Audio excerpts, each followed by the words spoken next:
안녕하세요. 재테크농부입니다. 어제 시장을 분석해보고 월가의 애널리스트들이 생각한 S&P 저점을 확인해보겠습니다. 그리고 아마존이 주식 분할을 하게 되면 주가가 어떻게 될지 과거 사례를 통해 알아보겠습니다. 그럼 바로 시작하겠습니다. 구독과 좋아요 부탁드립니다. 해당 영상은 개인적인 의견일 뿐 참고만 부탁드립니다. 어제는 오랜만에 기분이 좋은 장이었습니다.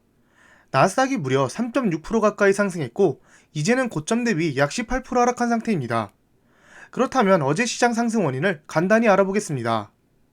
주된 상승 이유는 주요 산유국들이 원유 증산 기대감에 국제 유가가 폭락하자 일제히 반등했습니다. 아랍에미리트가 다른 오펙 플러스 회원들에게 생산량을 늘릴 것을 요구할 것이라는 보도가 나온 이후 하락했습니다. 이날 로이터 통신은 이라크가 오펙 플러스가 요청하면 산유량을 늘릴 수 있다고 말했다고 보도했습니다.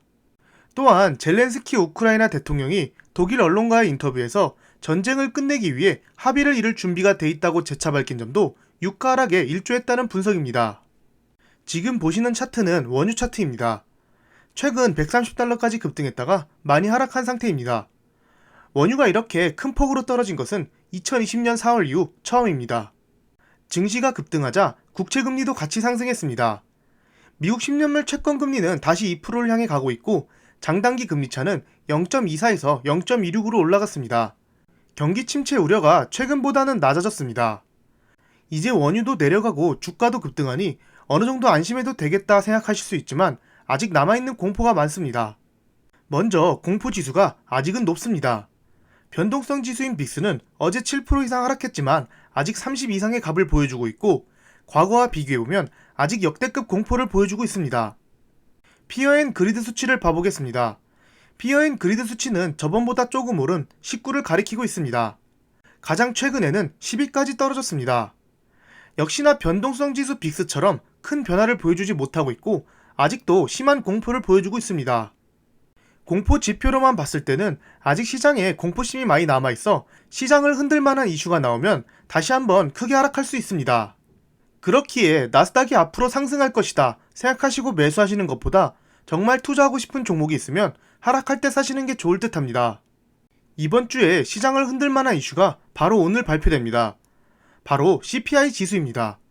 CPI 지수는 페드에서도 유심히 보는 인플레이션 지표입니다. 지금 보시다시피 현재 값은 저번 달보다 낮게 나올 것이다 라고 예측하고 있는데요. 보시면 전년 대비는 5년 동안 최고 수치로 상승하고 있으며 전월 대비 값 또한 계속해서 큰 상승세를 보이고 있습니다. 지금 상태에서 이 값이 계속 상승하는 것은 조금 위험해 보이는데요.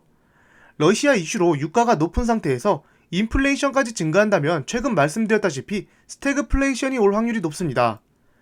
여러 경제학자들도 계속해서 스태그플레이션을 경고하고 있습니다. 그렇기 때문에 이번 CPI 발표가 아주 중요합니다.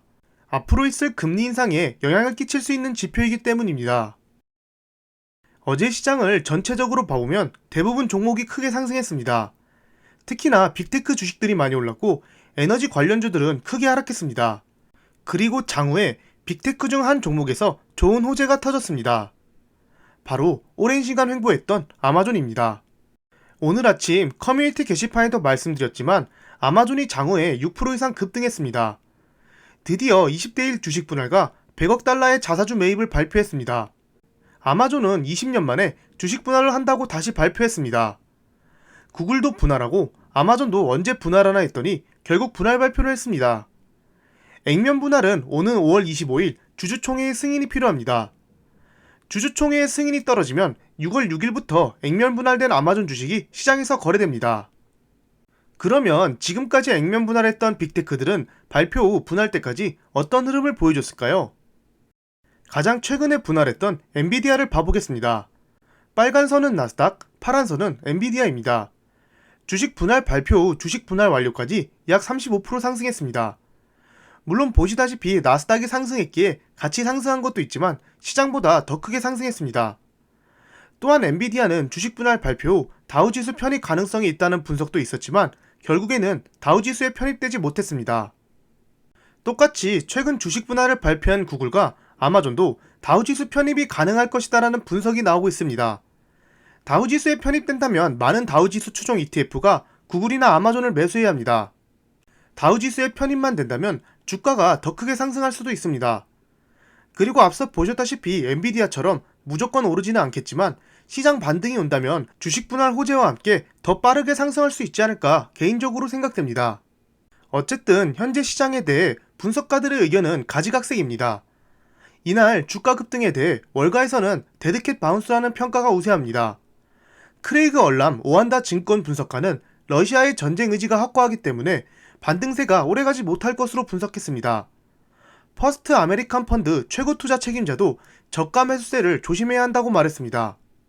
하지만 다른 사람들은 S&P 지수가 4100부터 4200이 기술적 바닥이라는 분석을 내놓고 있습니다.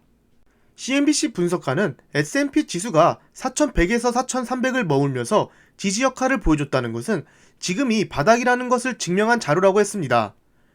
바이탈 날리지 설립자는 S&P 지수가 4200선이 바닥일 것이라 분석했습니다. 여기서 휴전 소식이 나오면 몇백 포인트가 오르겠지만 4600이 강한 지지선이라 여기는 넘기 힘들 것이다 라고 말했습니다. 또한 앞으로의 시장이 낙관적일 것이다 라는 분석도 있습니다. 아이캐피탈의 분석가는 낙관론이라고 말할 수 있는 수많은 지표들이 있다고 했습니다. 주가 하락으로 밸류에이션이 낮아졌고 미국은 러시아 전쟁 관련하여 영향도 적으며 지금 같은 상황에서도 강력한 경제를 가지고 있다고 했습니다. 이미 시장은 원자재 가격 혼란을 선반영했으며 페드가 생각보다 덜 매파적이라고 했습니다. 하지만 지정학적 경제적 공포가 높으므로 진짜 바닥이라고 하기에는 아직 일렀다고 했습니다. 올해 빅테크 종목과 나스닥 지수와의 수익률을 비교한 자료입니다.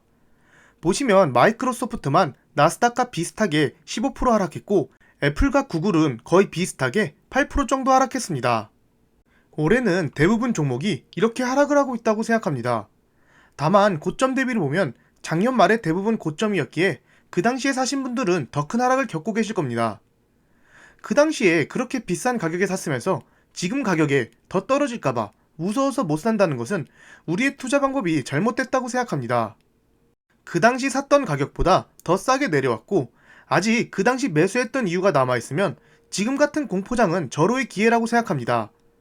앞서 보셨다시피 아직 시장은 공포심이 많이 남아있고 월가의 분석가들조차 의견이 다른 상태입니다.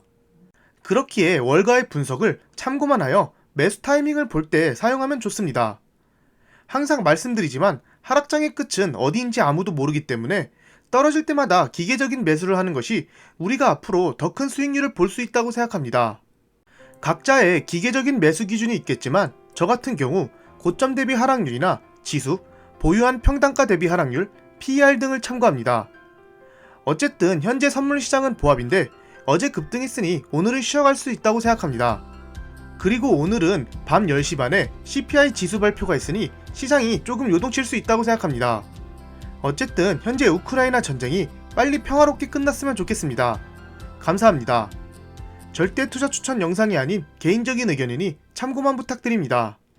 지금까지 제 영상을 봐주셔서 감사합니다. 구독과 좋아요 부탁드립니다.